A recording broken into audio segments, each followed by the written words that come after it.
Sepertinya masih banyak yang bisa didalami dari pertemuan yang sudah ditunggu-tunggu ini antara Presiden Joko Widodo dengan Presiden ke-6 Republik Indonesia, Susilo Bambang Yudhoyono. Ini menjadi pertemuan yang cukup monumental mengingat ini di tengah kisruh politik yang sempat terjadi dalam beberapa bulan terakhir ini. Di studio sudah hadir Mas Roy Suryo, selamat datang di studio Sapa Indonesia Pagi. Ya, selamat pagi. Dan Mas Gun-Gun Herianto, selamat pagi juga.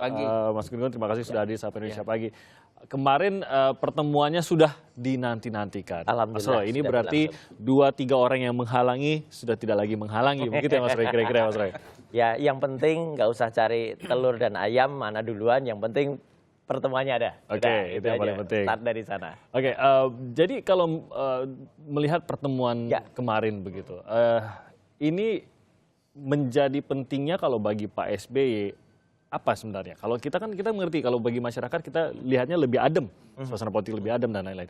Buat Pak SBY sendiri apa yang? Ya, saya sering mengatakan begini ya, ya Pak Jokowi orang baik, ya Pak SBY juga orang baik. Jadi kalau kedua orang yang baik ini ketemu, ya insya Allah manfaatnya baik untuk kita semuanya.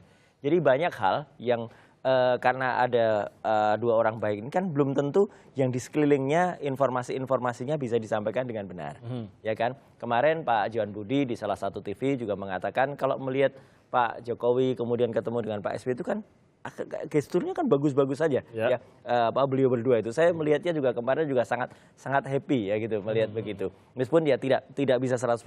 Tapi kan kadang-kadang ada info-info yang mungkin kalau tidak di screen dengan betul membuat persepsi yang terjadi antar kedua beliau ini kan tidak benar gitu. Nah, sehingga itulah yang kemudian perlu di dalam bahasa Pak SBY kemarin tabayun gitu ya, diklarifikasi antar kedua bapak bangsa ini. Tapi yang saya lihat ya alhamdulillah kemarin berlangsung dengan baik meskipun sangat singkat ya Mas Tim. Kalau kita hitung mungkin nggak sampai 45 menit ya. Itu sejak datang sampai sejak pulang. Datang saja ada foto-fotonya ketika lagi hormat, keduanya saling menghormati, kemudian mengantar, kemudian duduk dulu di dalam, masih bersama Pak SBY bersama Pak Joko Sianto, Pak Jokowi bersama dengan Pak Prof Pratikno, kemudian beliau ngobrol, beliau ngobrol berempat. Berdua maaf, kemudian setelah itu pindah ke belakang, ya sempat duduk juga berempat di belakang, kemudian akhirnya ketika memanggil wartawan sudah tinggal berdua. Jadi sempat ketemuan dengan empat mata itu menurut saya tidak lama ya, hanya sekitar 40-an menit. Cukupkah tabayun dalam ya mungkin ngobrol-ngobrolnya sekitar 20-an menit mungkin? Mengingat banyak sekali nih isu yang bisa dibahas terutama dari apa yang sudah diucapkan oleh Pak SBY dalam beberapa bulan terakhir. Nah, kalau itu kompetensinya Mas Gun lah gitu. Saya tidak bisa mewakili. Maksud saya Pak SBY apakah cukup puas tidak dengan pertemuan? Oh, kalau lihat kemarin setidaknya itu merupakan sebuah awal yang sangat bagus ya. Yang pertemuan yang dirancang oleh Sekjen Partai Demokrat Pak Inca juga beberapa 2 hari sebelumnya ya ketika ada pertemuan Aura waktu itu kemudian memang sudah dijanjikan beberapa waktu sebelumnya oleh istana ya, baik oleh Pak Luhut yang sudah sampai menyampaikan, Pak Johan Budi juga sempat menyampaikan pokoknya setelah pilkada ya, ini alhamdulillah seminggu setelah sebulan setelah pilkada ya, kemudian bisa dicari waktu yang tepat. Pak Jokowi kemarin juga menyampaikan kadang di sini bisa, di sana pas Pak SBY lagi gimana, gantian Pak SBY bisa, Pak Jokowi pas lagi ada. Kan kita juga tahu ya, kemarin termasuk diucapkan selamat juga oleh Pak SBY tentang penyelenggaraan aura yang bagus ya, kemudian penerimaan Raja Salman yang luar biasa sampai dengan hari ini. Itu kan citra Indonesia kan sangat bagus ya di mata internasional. Jadi masih ada bumbu-bumbu kayak gitu Mas Tim. Jadi kalau tadi kembali ke pertanyaan apakah itu bisa menghilangkan semua yang masih ada, ya setidak-tidaknya ini langkah awal yang bagus. Tidak bisa 1 hari juga lah. Ya pastilah gitu. Apalagi harapan masyarakat kan sangat besar. Kalau kemudian ditanya ada kasus ini. Kalau saya yang penting sudahlah kita berpikir aja ke depan yang baik ya, tidak perlu cari ayam dan telurnya, tapi kedua beliau ini ketemu dan langkah ke depan. Hubungannya sudah saya tidak tahu sejauh apa terperbaiki gini ya, mungkin kita juga asumsi kalau kita katakan bahwa hubungan ini hubungan ini rusak sebenarnya. Nah, Mas Gun, Anda sendiri menyoroti bagian apa ini dari pertemuan mengingat waktunya sempit tapi mulai dari gerak tubuh sampai bahasa yang dipergunakan dalam pertemuan kepada wartawan itu, apa yang Anda soroti di sini?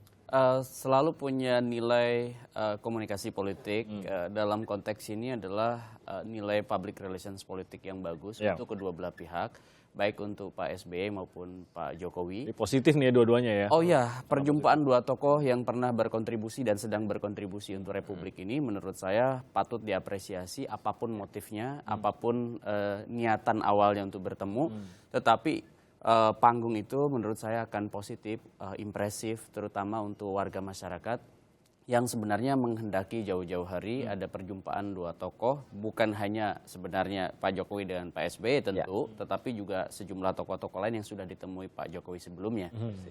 Nah, Mas Tim, ini menurut saya menunjukkan bahwa sebenarnya ada niatan baik dari semua pihak, baik itu Pak SBY maupun Pak Jokowi, untuk membuka ruang-ruang komunikasi.